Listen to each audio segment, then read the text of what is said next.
Estamos nuevamente en un programa más de Prensa TV. En esta ocasión tenemos a los politólogos Heidi de Mata, bienvenida, y también al licenciado Jorge Wong.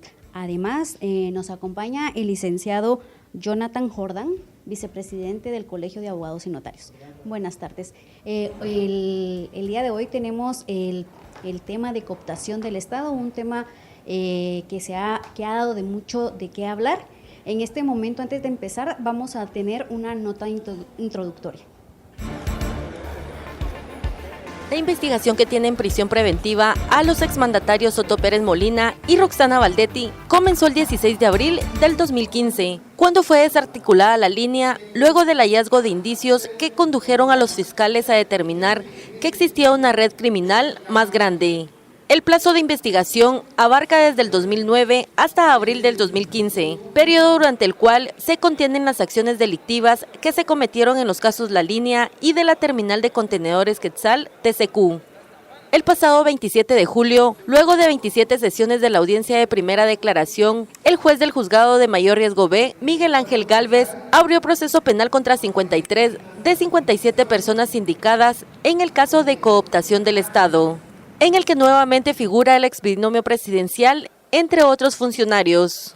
La compra de regalos lujosos para Pérez Molina y Valdetti, por medio de la recaudación de dinero, denominada la cooperacha, también es investigada en el caso cooptación.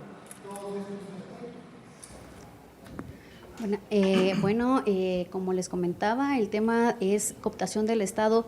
A su criterio, ¿cómo han visto ustedes este caso? ¿Qué trae? ¿Qué aportes trae para Guatemala y cómo han visto ustedes este proceso? Sí.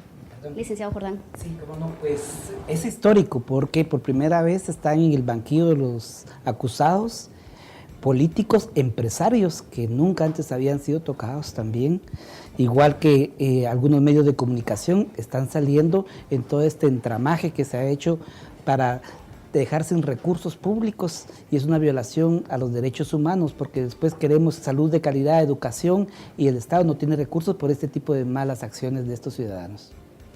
Licenciada Heidi. Sí, yo creo que es importante el fortalecimiento del Estado de Derecho.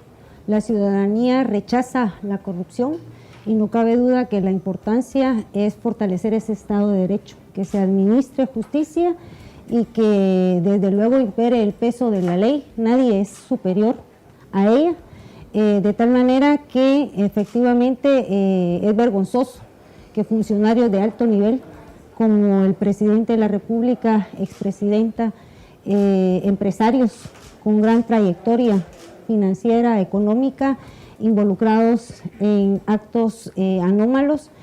Creo que es importante, la ciudadanía mantiene la esperanza de fortalecer el Estado de Derecho. La justicia es fundamental en el país en aras de fortalecer las instituciones y consolidar el sistema democrático en Guatemala. Licenciado Wong. Bien, gracias por la invitación. Es un honor estar nuevamente aquí en el Diálogo Libre con ustedes. Pues para mi opinión personal, yo considero de que es un caso icónico, justamente como decía el licenciado Rodas, porque en este punto se desnuda toda una estructura de cómo opera, ¿sí? bajo el manto de la impunidad, toda una estructura de corrupción en Guatemala. Entonces eso es elemental porque el pueblo de Guatemala empieza a darse cuenta verdaderamente cómo trabajan todas las estructuras, cómo se dan los casos, se cuenta todo el panorama y queda claro ante la ciudadanía cómo se da todo este entramado de cuestiones. Ese es primero.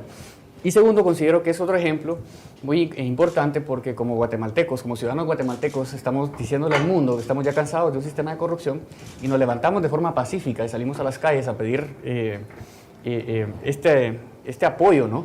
hacia que se juzguen a todas estas personas, y de esa forma termina dando un ejemplo también al mundo de cómo es que la ciudadanía organizada puede cambiar el rumbo de un país. Obviamente aquí hay ciertas cositas que vamos a hablar durante el transcurso de la entrevista, pero vamos a ir viendo cómo se van dando cuenta. Pero como caso icónico soy completamente de acuerdo también con esas posturas. Sí, tal vez habría que sumar que hasta antes de abril el tema de corrupción era ajeno a la ciudadanía. Entonces todo lo que pasó nos hizo despertar, estábamos en una anomia social impresionante, dejar hacer, dejar pasar, pero eso sí ya tocó las fibras más sensibles y por eso comparto, Lic, somos un ejemplo a nivel latinoamericano y aún más quizás, porque hay muchos casos de corrupción precisamente, por ejemplo, en España.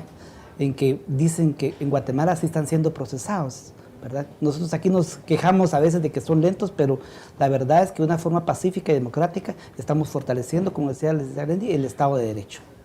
Bueno, y ahora directamente durante estos 28 días aproximadamente, sesiones o audiencias que se han llevado a cabo, ¿ustedes cómo han visto el trabajo tanto de la defensa como de los jueces, del juez Miguel Ángel Gálvez en este proceso?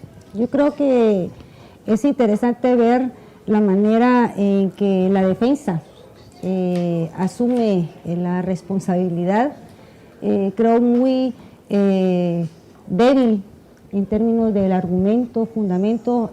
Creo que a nivel de abogados no se dedicaron básicamente a poder refutar las pruebas, digamos, que ellos tenían conocimiento, sino se quedaron en un ambiente de, básicamente, digamos, de no atender los delitos que estaban debidamente tipificados por parte del Ministerio Público. Entonces yo sí, en ese sentido, al inicio veo una defensa frágil, débil, y por otro lado, digamos, la resolución por parte del juez, cómo él argumenta, describe todo el andamiaje de esa estructura, y fundamentalmente aquí manifiesta el interés, digamos, de un financiamiento ilícito en proceso electoral, contratistas del Estado, utilizando, digamos, los recursos del Estado para satisfacer sus intereses personales y particulares, juega un rol importante. Los guatemaltecos pudimos visualizar en esta primera etapa la importancia de conocer la verdad de los hechos, ¿verdad? Porque se impulsa este proceso precisamente para conocer el acontecimiento, digamos, los actores que participaron en el proceso, y vemos que en su mayoría pues quedan ligados a ese proceso de investigación. Interesante la forma objetiva en que trabaja el juez en aras de que al no tener las evidencias suficientes genera demérito o somete a un proceso de investigación. Creo que fue muy honesto, muy objetivo. Realmente tuvimos oportunidad de recibir una cátedra de Derecho, y creo que durante este proceso los abogados defensores deberán de replantear su estrategia y dedicarse estrictamente a las evidencias, ¿verdad? Y poder defender de mejor manera, digamos, a la gente que está procesada. Interesante ver la reacción incluso de algunos que están dentro del proceso, algunos en contra de la resolución del juez y otros indicando que el proceso se había llevado con todas las etapas, digamos, requeridas, garantizando transparencia, y ante todo se visualiza que no existe esa influencia a nivel internacional de la cual se manejó en diferentes medios. Yo creo que aquí el gran reto para los guatemaltecos es garantizar esa eficiencia en la administración de justicia, y que los guatemaltecos tengamos la oportunidad a través de este proceso judicial conocer la verdad. Sí, cómo no. Yo pienso que lo importante de todo esto es que la justicia comienza a transparentarse. De los tres organismos, tanto el Ejecutivo, el Legislativo y el Judicial, es primera vez que comenzamos los ciudadanos a ver cómo son los procesos y a interesarnos. Pues eso es un paso adelante, y podemos ver cómo se tramitó esta primera etapa del proceso. Pero también, así como el juez Gálvez tiene un alto mérito en la forma en que ha conducido este proceso, también hay que darle su mérito al Ministerio Público, que sin duda alguna, sin el acompañamiento de la CICIG, no estuviéramos teniendo los resultados que hoy tenemos. Y yo pienso que es muy importante valorar el acompañamiento de la comunidad internacional, porque a veces se plantea como una intromisión, cuando soberanamente las autoridades del Estado de Guatemala solicitaron a Naciones Unidas la creación de la CICIG, y hoy por hoy, afortunadamente, sin que nos cueste un centavo a los guatemaltecos, tenemos ya resultados de una lucha frontal contra la corrupción y la impunidad. Bueno, a mí me llamó mucho la atención la cuestión del tema de la credibilidad de las instituciones, porque se empieza a retomar de alguna forma esta credibilidad que se ha perdido por tanto tiempo en el sistema guatemalteco de justicia. Entonces eso me parece muy importante. El desempeño del juez Gálvez creo que fue memorable en las redes sociales. La forma en la que explica justamente y la que define con sus papeletas grandes cómo se da toda la situación, explica los pasos, por qué están involucrados. Es un sistema bastante claro, bastante limpio, y además creo que ha sido el juicio más mediático que ha existido en ¿cómo se llama?, en Guatemala. la historia de Guatemala. Entonces, está muy ejemplificado esto con la defensa. Y concuerdo también con la defensa, concuerdo con el tema también, una defensa demasiado pobre que se dedicó a atacar más que todo en vez de defender a sus propios sindicados. Y aparte, algo que llamó la atención y que creo que afectó mucho a la defensa fue el hecho cuando el juez Miguel Ángel Gálvez dice que no va a tomar en cuenta la declaración de Juan Carlos Monzón. A su criterio, ¿cómo vieron esto y la decisión del juez de sacar la declaración que había sido atacada por la defensa? Yo creo que fue una estrategia razonable en términos de poder documentar y poder demostrar al Estado de Guatemala que efectivamente hay un colaborador eficaz, pero que lo decisivo son las evidencias, ¿verdad?, de los delitos cometidos. Y esto realmente ayuda a despejar en el ambiente todo ese proceso mediático en aras de obstaculizar la administración de justicia, porque hay que mencionar que en la opinión pública había interés por parte de algunos sectores de desgastar este proceso de administración de justicia, y queda claro que las cosas caen por su propio peso, ¿verdad? Efectivamente, desde que el Ministerio Público acusa y señala y presenta las evidencias documentales, hay todo un proceso de investigación que no ha concluido, ¿verdad? Pudimos también evidenciar que hay procesos en donde falta más investigación, pero realmente, digamos, el que hoy estén privados de libertad, pues es para garantizar el debido proceso y que pueda al final los guatemaltecos consolidar ese Estado de Derecho, ¿verdad? Realmente hay un rechazo, esto es paradigmático en Guatemala, un caso en donde vemos tanta gente involucrada, diferentes sectores, funcionarios públicos, el sector empresarial, contratistas del Estado, involucrados en actividades ilícitas, y esto creo yo que fija un precedente. Aquí lo fundamental es establecer límites a los gobernantes, límites a los funcionarios públicos. El reto es precisamente a que existen leyes, normas, procedimientos que el funcionario público debe de acatar para garantizar una efectiva administración en la cuestión pública. Tal vez haciendo un símil, si fuera una partida de ajedrez, este proceso, el juez Gálvez realizó una jugada magistral, porque la defensa, la mayoría, estaba enfocada a atacar la colaboración eficaz de Juan Carlos Monzón, pero efectivamente tiene afortunadamente otros medios de convicción que por eso ligó a la gran parte de personas que están vinculadas al proceso. Y entonces ahora hay que aclarar a la población que todavía falta mucho para que haya una sentencia firme. Tenemos que esperar todavía que esto, si se va a debate o no, después va a haber una sentencia y después las partes que no estén conformes van a apelar, después se puede plantear una casación, después un amparo, después apelación del amparo. Es decir, de términos razonables estamos hablando de 4 a 6 años para que quede firme la sentencia, pero el hecho que ya estén sometidos y algunos guardando prisión es un adelanto en el Estado de Derecho. También llama la atención la decisión del juez de ampliar directamente los delitos al exbinomio presidencial. Su criterio ante esto, la decisión de solo ampliar el delito y no ligarlos nuevamente o cambiar esa decisión. No, lo que pasa es que ya estaban ligados por el caso de la línea por asociación ilícita, entonces esta asociación sigue en el tiempo, es la misma asociación para distintos delitos, pero la figura ya estaba tipificada. Entonces la comparto la decisión del juez. Sí. Y también, ¿cómo han visto ustedes la actitud de ellos? Por ejemplo, a Otto Pérez Molina, cuando empieza todo el caso de la línea, a él se le nota todavía como una figura de general, la presencia la quiere mantener, pero como va pasando el proceso, incluso en el proceso de cooptación, él ya se muestra cansado, o sea, la actitud de él va cambiando conforme avanza el proceso, y más cuando el juez empieza a presentar todas las pruebas que tiene o a sustentar los indicios del Ministerio Público. Sí, digamos, como todo ser humano, se tiene la esperanza, ¿verdad?, de que van a salir libres del proceso. Sin embargo, también la defensa, me imagino que en el acompañamiento que realiza, genera la esperanza a los involucrados que pronto van a solventar su situación. Conforme transcurre el proceso, vemos que los implicados, algunos con actitudes prepotentes, ¿verdad? Porque así se visualizó en una etapa inicial, van tomando conciencia de la complejidad del proceso en donde ellos están implicados y el tipo de delitos, ¿verdad?, que se les imputa.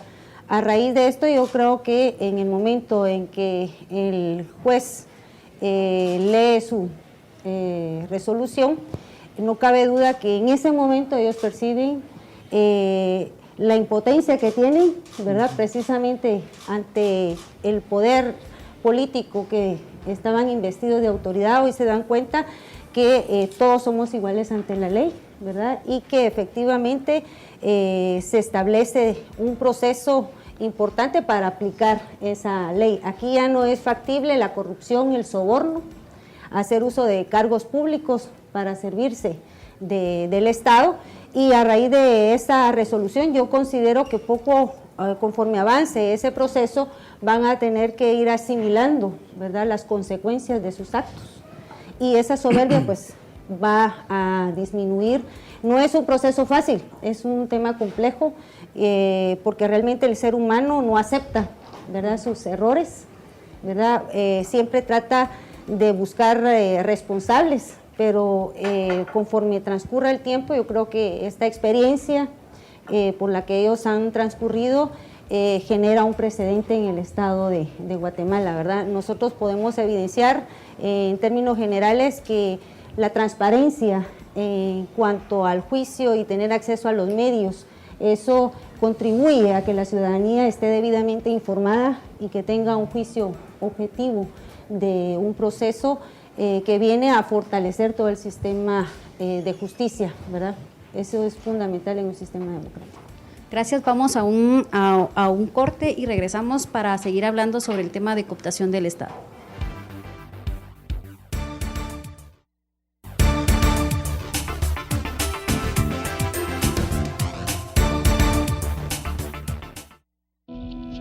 Si solo quieres ganar reconocimiento, nunca serás libre. Si solo buscas tu propio beneficio, nunca serás libre. Si ignoras lo que sucede en el país, nunca serás libre. Pero si realmente quieres ser libre, infórmate y mucho. Lee, investiga, piensa. Que ser libre es un ejercicio. Empieza temprano, termina tarde. Infórmate a la mañana, al mediodía, en el bus, hasta sábados y domingos. Hazlo hasta caer dormido. Sé libre cuando quieras y como quieras, pero hazlo, infórmate. Y si no has empezado o sientes que no es para ti, entiende que ser libre no tiene edad ni condición social. Es por eso que soy prensa, soy libre. Prensa Libre, un periodismo que evoluciona.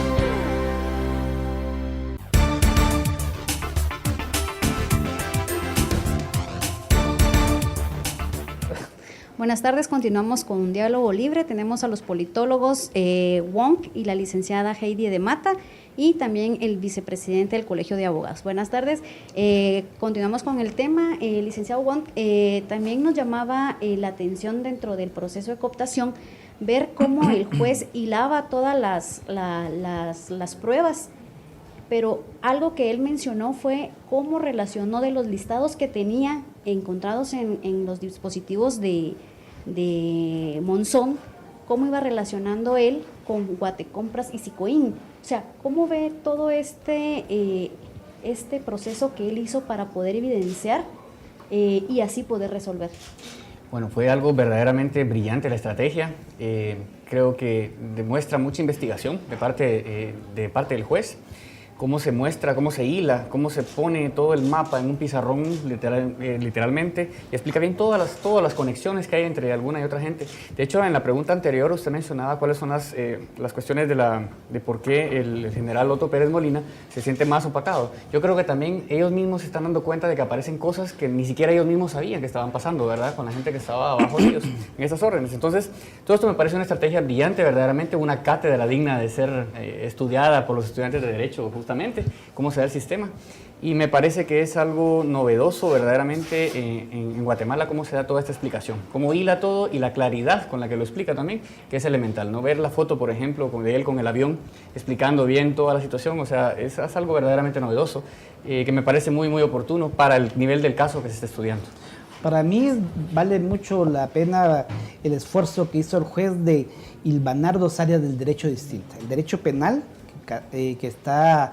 su fin es castigar la conducta que raya en lo ilícito en base al Código Penal, pero relacionado con el derecho administrativo, fundamentalmente la Ley de Contrataciones del Estado y su reglamento, que muy pocos colegas manejan porque el derecho administrativo no es lo que más despierta pasiones dentro del gremio, pero entonces descubrió cómo es que se daba todo ese entramado, lamentablemente, que despojó de muchos recursos a los guatemaltecos. También se pudo observar durante la etapa cómo de todas las personas que llegaban, de los procesados y de los sindicados, cómo la explicación del juez mantuvo a la expectativa a todos ellos. ¿Cómo ven ustedes ese cambio que se da dentro de los sindicados? Ver cuando él empieza, como decía el vicepresidente, a hilvanar todo esto, ver los rostros de ellos.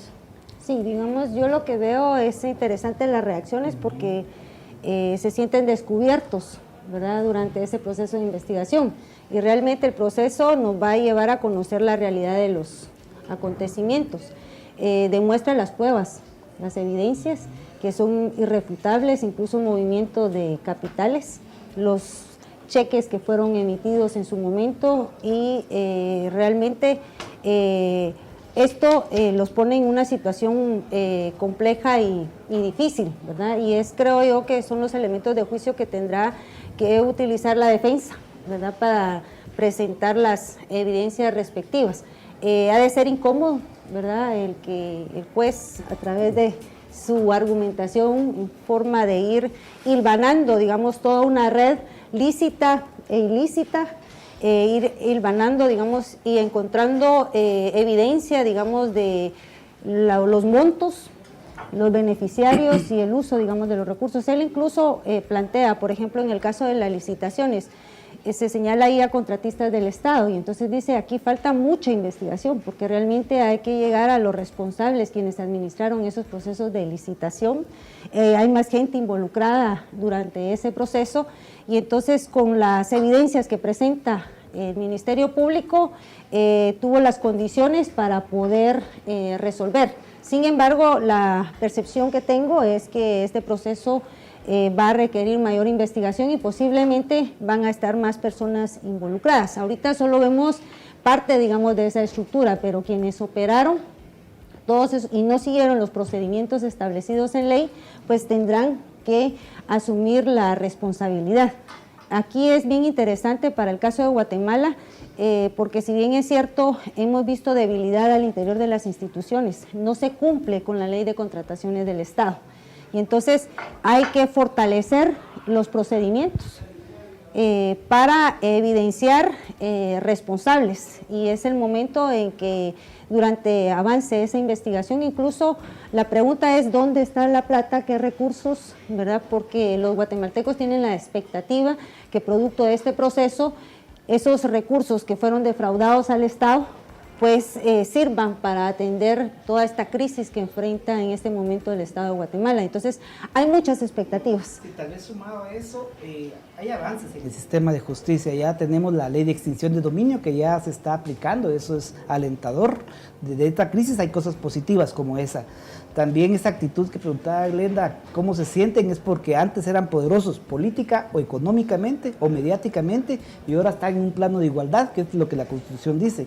Y entonces eso los hace salir de su sala de confort. Antes eran todopoderosos y ahora están sujetos a la ley, y cosa que nunca había pasado. Son los primeros, pero eso también es una lección que deja a los actuales y a los futuros funcionarios públicos, que si no aprenden de esta lección, ya van a haber también movimientos como los de abril seguramente. También llamaba la atención lo que mencionaba la licenciada de las nuevas investigaciones. Esto sería un nuevo reto tanto como para el Ministerio Público, ya que se menciona al RENAP, se menciona al Contralor, incluso registro de la propiedad. El registro de la propiedad. Entonces, ese nuevo reto, ¿qué implicaría? Sí, realmente lo que pretendemos es que se genere toda una modernización, digamos, del Estado. Insistimos que en esta etapa es importante fortalecer el Estado de Derecho.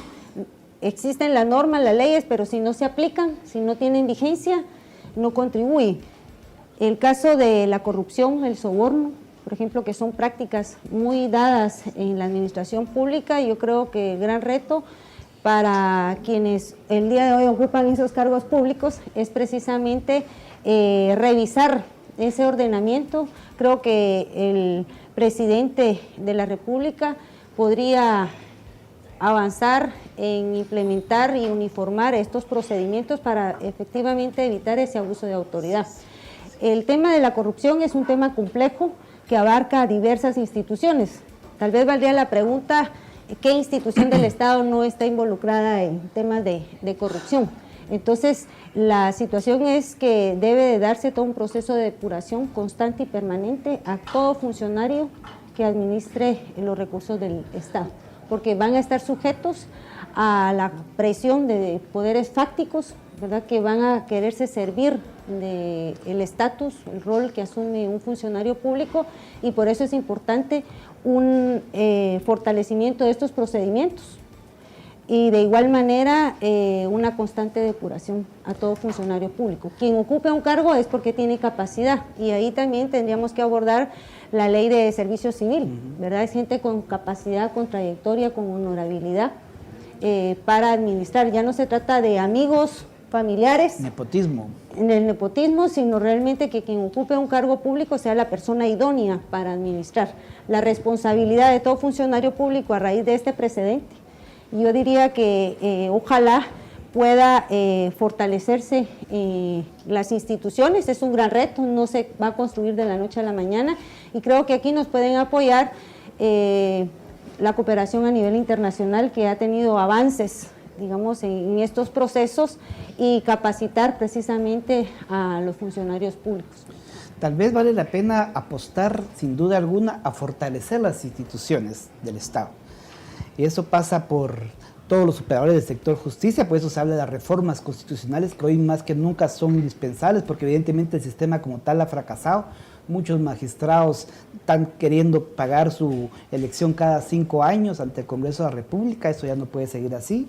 Igual el Ministerio Público tenemos que tener, hoy gracias a Dios tenemos una fiscal excelente, sea Telma Aldana, pero ¿qué va a pasar después de ella? Entonces tenemos que tener esa institución independiente y una defensa pública con suficientes recursos, porque la CICIG no va a estar siempre acompañando a la comunidad internacional. Entonces el tema de fondo para mí es el aspecto tributario. A algunos les incomoda que el comisionado Iván Velázquez haya planteado el tema fiscal, pero sin duda alguna no podemos tener un sistema que funcione sin recursos públicos. No funciona la justicia ni el Estado por obra y gracia del Espíritu Santo.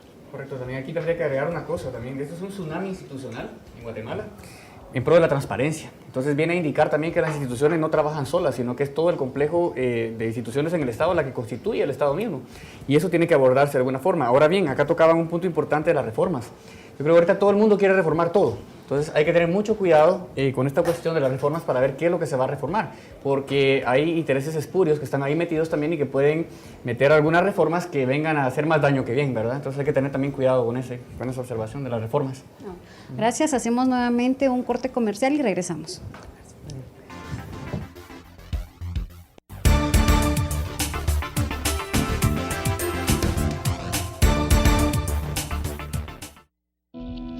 Si solo quieres ganar reconocimiento, nunca serás libre. Si solo buscas tu propio beneficio, nunca serás libre. Si ignoras lo que sucede en el país, nunca serás libre. Pero si realmente quieres ser libre, infórmate y mucho. Lee, investiga, piensa, que ser libre es un ejercicio.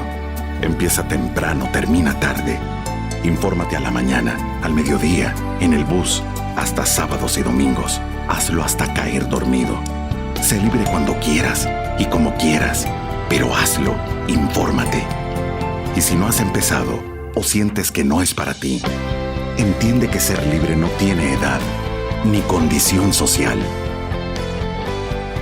Es por eso que soy prensa, soy libre. Prensa Libre, un periodismo que evoluciona.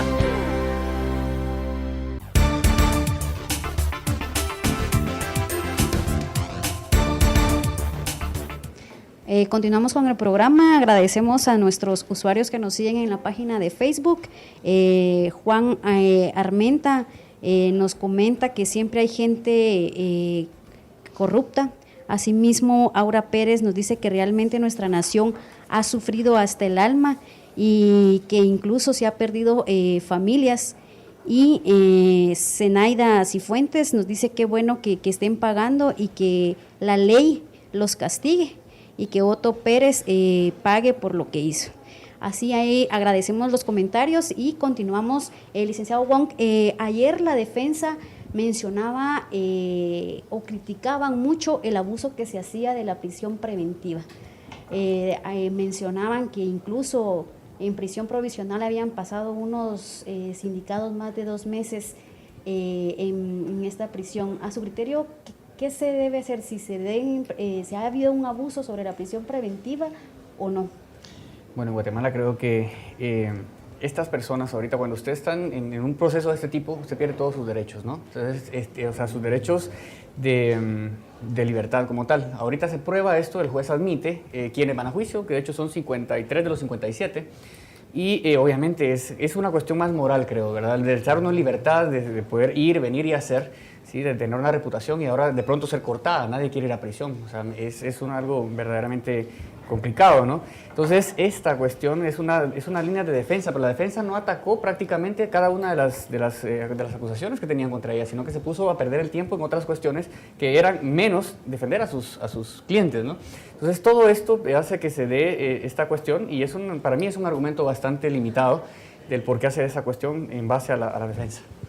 Lo que creo es que no es abuso, si realmente el Ministerio Público presentó la evidencia que lo vincula a un delito.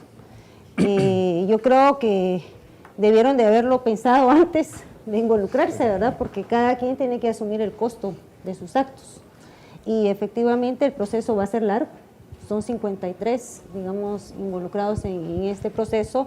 Hay limitaciones presupuestarias, incluso se indicaba que las audiencias se van a alargar un poquito más, pero ese es el costo de ser parte, digamos, de este tipo de estructuras.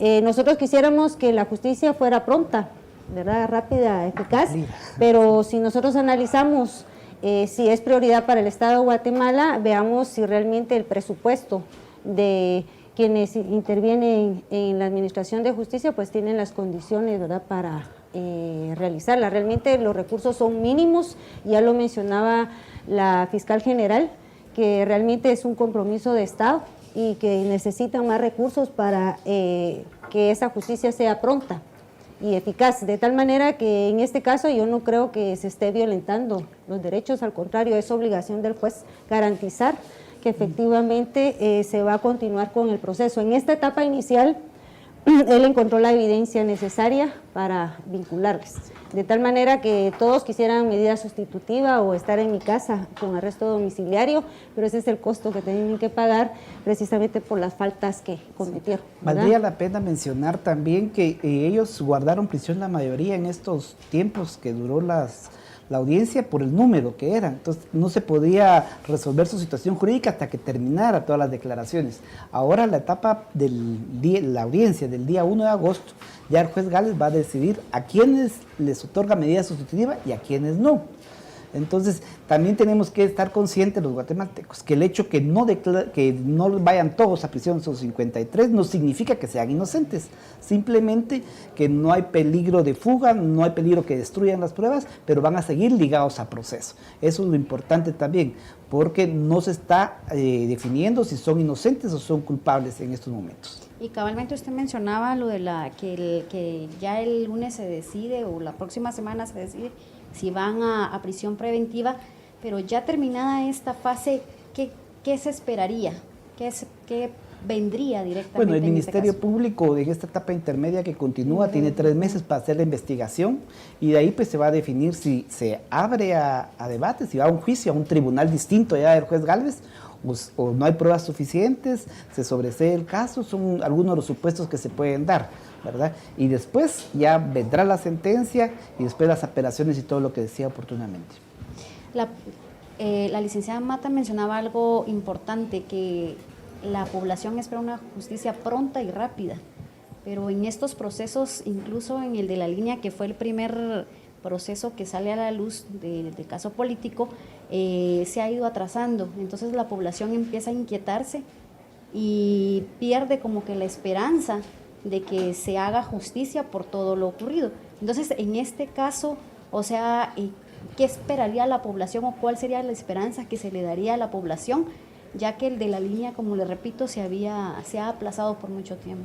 Sí, yo lo que considero es que la ciudadanía demanda justicia, ¿verdad? Hay un rechazo a la corrupción y tienen la esperanza los guatemaltecos de que podamos como Estado de Guatemala recuperar esos fondos. No solamente que se declare culpable a los responsables, que tengan que purgar en prisión, ¿verdad? Porque ese es el costo, ¿verdad? Cada acto tiene una resolución. Y segundo, desde luego que los guatemaltecos tenemos que confiar en la administración de justicia, y es el llamado a los diferentes medios de comunicación, que debemos de formar opinión pública, ser pacientes y no generar, digamos, cortinas de humo, perdiendo credibilidad a las instituciones que administran justicia. Yo creo que ha demostrado un liderazgo, tanto el Ministerio Público como quienes integran la Corte. El juez ha actuado con profesionalismo, con objetividad, y los guatemaltecos tenemos que comprender que esta no se construye de la noche a la mañana, ¿verdad? Esto es un proceso largo, que hay derechos que deben de respetarse, porque no es cometiendo una injusticia que vamos a solventar esta situación. Por supuesto que existen expectativas. ¿Cuál es el gran reto? O se fortalecen en las estructuras criminales en Guatemala, o cae todo el peso de la ley y empezamos un proceso gradual de depuración de las instituciones. Al final yo creo que debemos apostarle al fortalecimiento de nuestras instituciones y un empoderamiento a la sociedad civil. La sociedad civil, a través de los diferentes medios, hoy está más atenta, más preocupada. Hay que ir construyendo esa ciudadanía.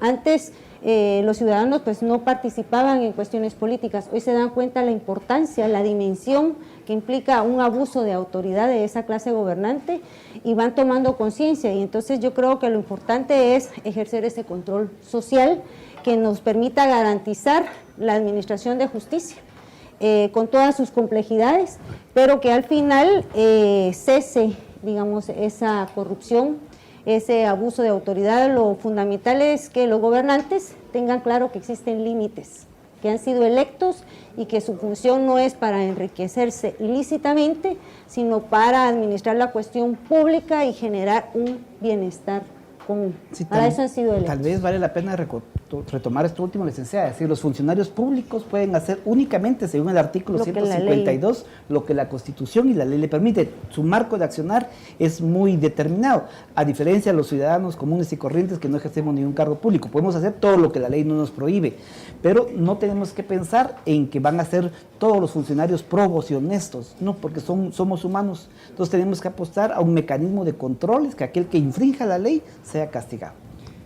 Correcto, y tal vez instar a la ciudadanía de que siga estando siempre pendiente de todos estos juicios y todos estos temas, porque son verdaderamente ellos, o sea, nosotros quienes tenemos el poder en las calles para poder hacer de Guatemala un mejor país, ¿verdad? Yo lo que creo, para finalizar, valdría la pena preguntarnos, ¿dónde están las instancias que fiscalizan los recursos del pueblo de Guatemala? Entonces, realmente esto implica que debe fortalecerse la Contraloría General de Cuentas. ¿Verdad? Ya los delitos se han cometido, y sin embargo no vemos avance, digamos, en el fortalecimiento de los entes encargados de fiscalizar a los funcionarios públicos, y esto va también para el Congreso de la República, ¿verdad? Agradecemos a los politólogos Heidi de Mata, al licenciado Jorge Wong y al vicepresidente del Colegio de Abogados, Jordan. Para los que quieran ver la repartición del programa, lo pueden ver en cualquiera de las plataformas de prensa libre, y también agradecemos a los usuarios que estuvieron pendientes a través del Facebook. Buenas tardes.